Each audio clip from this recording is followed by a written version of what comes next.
ప్రభుత్వ అధికారులకి ఓకే. ఈరోజు మనం రోడ్డు భద్రతా వారోత్సవాల భాగంగా రోడ్డు భద్రత మరియు మన భద్రత గురించి అవేర్నెస్ ప్రోగ్రామ్స్ ని హుజరాబాద్ టౌన్. ఎవరికి ఐడియా లేదా? షీటింగ్స్ ఎవరు? Sheetings okay. మనకి ఎవరైనా ఒక అమ్మాయిని టీచ్ చేస్తున్నారు, హరాస్ చేస్తున్నారు, వెంటబడుతున్నారు, ఈవెన్ ఏ ఏజ్ గ్రూప్ అయినా అండి, చిన్నప్పటి నుంచి మొదలుకుంటే చనిపోయేంత వరకు ఎవరైనా కామెంట్ చేస్తున్నారు, ఏడిపిస్తున్నారు, లవ్ హరాస్ చేస్తున్నారు, బ్లాక్ మెయిల్ చేస్తున్నారు అని అంటే కంప్లైంట్ చేయడానికి పోలీస్ స్టేషన్ వరకు మనం వెళ్ళము. ఎందుకు అని అంటే మనం చిన్నప్పటి నుంచి పుట్టిన నుండి మన పరువు పోతుంది, మన ఫ్యామిలీ పరువు నీ మీద ఆధారపడి ఉంటది. ఇలాంటి అన్ని పెట్టి కంప్లైంట్ చేయాలంటే నాదే తప్పేమో, సొసైటీ నన్ను ఎక్కడ. మనకి 2014 నుండి కూడా పోలీస్ డిపార్ట్మెంట్ లో షీటింగ్. ఇందులో పోలీస్ స్టేషన్ కి షీటింగ్ ఉన్న డిఫరెంట్ ఏంటంటే పోలీస్ స్టేషన్కి వెళ్ళి మనకి ఏదైనా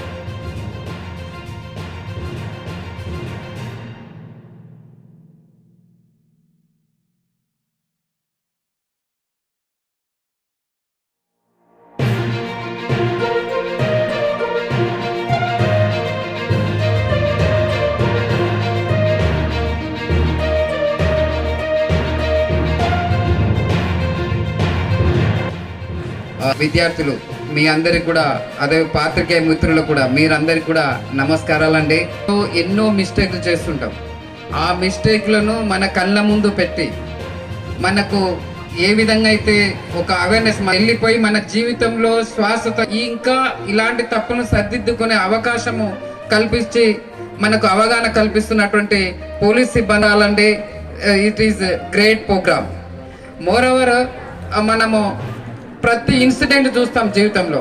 ప్రతి ఇన్సిడెంట్ కూడా ఒక గుణపాఠంగా నేర్చుకుంటూ ఆ ఇన్సిడెంట్స్ కి ప్రత్యామ్నాయ మార్గాలను ఎంచుకోవాలి.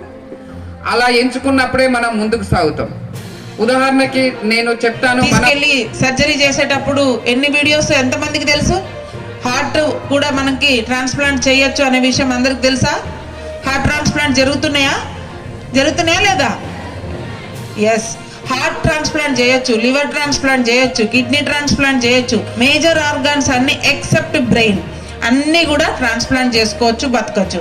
కానీ బ్రెయిన్ కాపాడుకోవాలంటే మనకి ఏం పెట్టుకోవాలి? మరి ప్రమాదంలో బ్రెయిన్ నుంచి మనము తల నుంచి కాపాడుకోవాలంటే మనం హెల్మెట్ పెట్టుకోవాలి. సో దయచేసి హెల్మెట్ పెట్టుకోండి. తర్వాత లైసెన్స్ లేకుండా డ్రైవ్ చేయొద్దు. ఖచ్చితంగా బండి నడపడం నేర్చుకున్న తర్వాతనే లైసెన్స్ తీసుకోండి. స్పీడ్ అత్యధిక స్పీడ్ చేసి వెళ్ళటానికి అవసరం లేదు. సెల్ ఫోన్ రైడింగ్ మీరు ఇంతకు ముందు చూశారు. తర్వాత రోడ్ క్రాస్ చేసేటప్పుడు మీకున్న సిగ్నల్స్ ఏవైతే ఉంటాయో అక్కడ సిగ్నల్స్ ఉండవు హైవేలో. ఇంతకు ముందు చూశారు మీరు LMD కాలనీలో ముగ్గురు ట్రిపుల్ రైడింగ్ వెళ్ళేటప్పుడు వాళ్ళు ఒక్క సెకండ్ ఆగాల. అట్లా స్ట్రైట్ రోడ్ మీద వెళ్ళేవారు ఎప్పుడైనా కూడా ఫాస్ట్గానే పోతామా హైవే మీద పోయేటప్పుడు అందరం కూడా ఫాస్ట్గా వెళ్ళిపోతాం. కానీ ఎప్పుడైతే డైవర్షన్ తీసుకునే వాళ్ళు ఉన్నారో అప్పుడు ఒక సెకండ్ అక్కడ ఆగి లెఫ్ట్ రైట్ చూసుకొని, మన దగ్గర రాంగ్ రూట్ డ్రైవింగ్ కూడా ఉంటుంది. చాలా మంది రాంగ్ రూట్లో వస్తారు. మేము ఇక్కడ అంతదాకా ఎందుకు, మన హుజూరాబాద్ ఈ నుంచి అడుగున్న దాంట్లో మనం కట్టు పెట్టిన దగ్గర నుంచి పోరు, ఎక్కడ పోతారో అక్కడనే కొంచెం తిప్పుకొని వెనకనే. ఇప్పుడు సైదాపూర్ క్రాస్ రోడ్ నుంచి ఇటు వచ్చి ఇక్కడ నుంచి యూటర్న్ తీసుకోవాలా. కానీ ఎంతమంది తీసుకుంటారు? అటు నుంచి అటే కట్టు కొడతారు. సైదాపూర్ క్రాస్ నుంచి హుజూరాబాద్ లోపలికి పోవాలి, బస్ స్టాండ్కి పోవాలంటే అక్కడ పోయిన తర్వాత 2 రకాలుగా ఉంటాయి రోడ్ మీకు. కానీ అది ఏమవుతుంది అంటే మీరు యూటర్న్ ఇట్లా తీసుకోవాలనుకుంటే గంట దూరం ఎవరం పోతుంది, ఇక్కడనే కదా రాంగ్ రూట్లో ఇట్లా పోయి యూటర్న్ తీసుకోవచ్చు. ఆ పెట్రోల్ బంక్ దగ్గర అందరు విజయనగర్ పోయేటోళ్ళు అందరు రాంగ్ రూటే. అంటే చిన్నపిల్లలు ఉన్నారు. కానీ నా వయసు ఉన్న వాళ్ళని చూస్తే, నేను కానీ RDO గారు కానీ లేదంటే ప్రిన్సిపల్ గారు కానీ చూసినట్టయితే, ఒక తల్లిదండ్రులకి అత్యంత దురదృష్టకరమైన విషయం ఏంటంటే వాళ్ళ కడుపున పుట్టిన పిల్లలు వాళ్ళ ముందు చనిపోవటం. ఏమై రైట్ సార్? ఇక అంతకన్నా కష్టమైన పని జీవితంలో ఇంకేం ఉండదు. ఒకటి, సో అది ఎట్లా అంటే ప్రమాదంలో ఆ ప్రమాదాలు కాపాడుకోవాలి మీకు. అందుకనే మీకు 1కి 10 సార్లు వీటిని ఎట్లా రోడ్డు ప్రమాదాల నుంచి మనం ఎట్లా సేఫ్గా బయటికి రావచ్చు అంటే, సేఫ్ జర్నీ, సేఫ్ డ్రైవింగ్ ఎట్లా చేయాలంటే ఫస్ట్ లైసెన్స్, నెక్స్ట్ బండి నడపడానికి లైసెన్స్ ఉంటుంది. మరి బయటకు పోగానే మనం ఏం పెట్టుకోవాలి? హెల్మెట్ పెట్టుకోవాలి. అన్నిటికీ ఇక్కడ కింది నుంచి ఈ కాళ్ళ దాకా కూడా అన్ని మార్పిడి చేసుకోవడానికి సైన్స్ డెవలప్ అయింది. ప్రిన్సిపల్ గారికి అన్ని కేసులు అవుతున్నాయి. మిగతా అన్ని 10 కేసులు అయితే ఇది 10 కేసులు అవుతాయి. ఒక పోలీస్ స్టేషన్లో 20 కేసులు అయితే ఒక 50%, 30 to 50% కేసెస్ ఫాక్సో కేసులు అవుతున్నాయి. ఫాక్సో కేసెస్ అంటే చిన్నపిల్లల మీద సెక్షువల్ అబ్యూజ్ చేసే కేసెస్. సో వాటి గురించి మిమ్మల్ని బయటికి ఎలా రావాలి, మీరు వాళ్ళు ఇంతకుముందు అంతా కూడా ఫిషింగ్ అని మా సాఫ్ట్వేర్ వీళ్ళు చెప్పారు కదా సైబర్ అఫెన్సెస్ గురించి, మిమ్మల్ని కొంత ట్రాప్ చేస్తారు. ఇప్పుడు ఏమవుతుందంటే చిన్నపిల్లలు ఆడపిల్లలు ఎట్లా ట్రాప్ అవుతున్నారు అనే దాంట్లో మా వాళ్ళు అన్నీ ఎక్స్ప్లెయిన్ చేస్తారా? Okay sir. సో అవన్నీ కూడా మీరు మీ ఫ్రెండ్స్ అందరికి ఇక్కడ రాని వాళ్ళకి మీరు నేర్చుకున్నది ఏదైతే ఉందో అవన్నీ ఎక్స్ప్లెయిన్ చేసి ఉపయోగించుకోండి. మనల్ని ఏ విధంగా ఇబ్బంది పెట్టినా కూడా తప్పకుండా చర్య తీసుకున్నటువంటి మంచి అవేర్నెస్ కలిగించడం జరిగింది. అదేవిధంగా సైబర్ క్రైమ్ గురించి కూడా తెలియజేయడం జరిగింది. మనం అందరం ఫోన్లు వాడుతున్నాం కాబట్టి సైబర్ క్రైమ్ అనేది ప్రతి రోజు ఎంతో పెరిగిపోతున్నది కాబట్టి దానిపైన అవగాహన ఉండి అటువంటి వాటికి లోన్ కావద్దనే అటువంటి ముఖ్యమైన సలహాలను ఇవ్వడం జరిగింది. మాకు ఎప్పుడు కూడా నార్కో మీటింగ్ అనేది ప్రతి మంత్ కూడా కలెక్టర్ ఆఫీస్లో జరుగుతుంది. అందులో కలెక్టర్ గారు, ఎస్పీ గారు, తర్వాత పోలీస్ డిపార్ట్మెంటు, కాలేజీల నుంచి వచ్చినటువంటి మిగతా టీం వాళ్ళందరికీ కూడా ప్రతి మంత్ కూడా ఎక్కడెక్కడ ఏం జరుగుతున్నది అనేది కూడా ఉంటుంది. మీకు తెలియదు కావచ్చు కానీ మీ కాలేజీలో జరిగేటువంటి ఇన్ఫర్మేషన్ అంతా కూడా కలెక్టర్ గారి, ఎస్పీ గారికి కూడా ప్రతి నెల తెలుస్తూ ఉంటుంది. ఎందుకంటే ఈ నార్కో డ్రగ్స్ కానీ గంజాయి కానీ వాడినట్టయితే, లేకుంటే వాటిని సరఫరా చేసినా, వాటిని ఇతరులు ఉపయోగించినా మనకెన్నో తెలియకుండా, ఎందుకంటే మీ ఏజ్ వాళ్ళు తొందరగా అట్రాక్ట్ అయ్యే అవకాశం ఉంటుంది కాబట్టి పిల్లల నుంచే అటువంటిది కాకుండా చూసినట్టయితే వీళ్ళందరూ కూడా భావి భారత పౌరులుగా తయారవుతారు.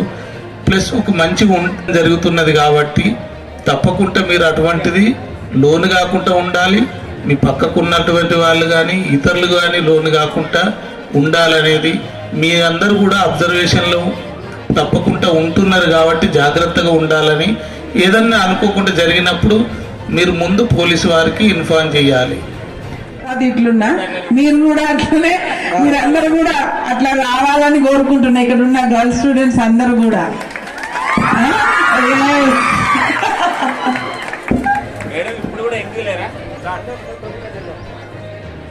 అందరూ హ్యాండ్ ఫార్వర్డ్ చేయండి. నేను వాహనంలో ప్రయాణిస్తున్నప్పుడు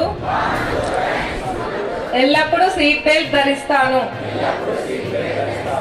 వాహనం నడుపుతున్నప్పుడు, రోడ్డు దాటుతున్నప్పుడు ఎప్పుడూ ఫోన్ ఉపయోగించను, వినను. రోడ్డు దాటే పాదచారులను చూసి వాహనం నడుపుతాను. మద్యం సేవించి వాహనం నడపను. హెల్మెట్ పెట్టుకున్న తర్వాతనే బైక్ స్టార్ట్ చేస్తాను. వాహనాన్ని క్రమం తప్పకుండా సర్వీసింగ్ చేసుకొని మంచి కండిషన్లో ఉంచుకుంటాను. ప్రతిరోజు డిఫెన్స్ డ్రైవింగ్ ప్రతిజ్ఞ చేసుకుంటాను.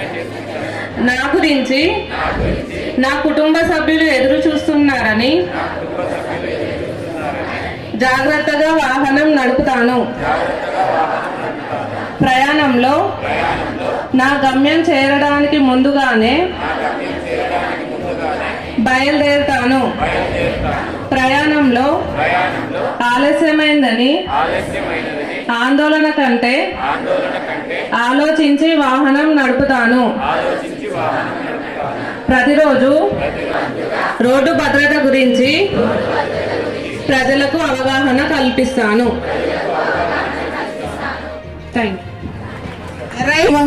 ఇంటికి వద్దాం, మీరు రప్పించాలి, రావడమే కాకుండా. Right, thank you. 1 and all సరిపోద్దా?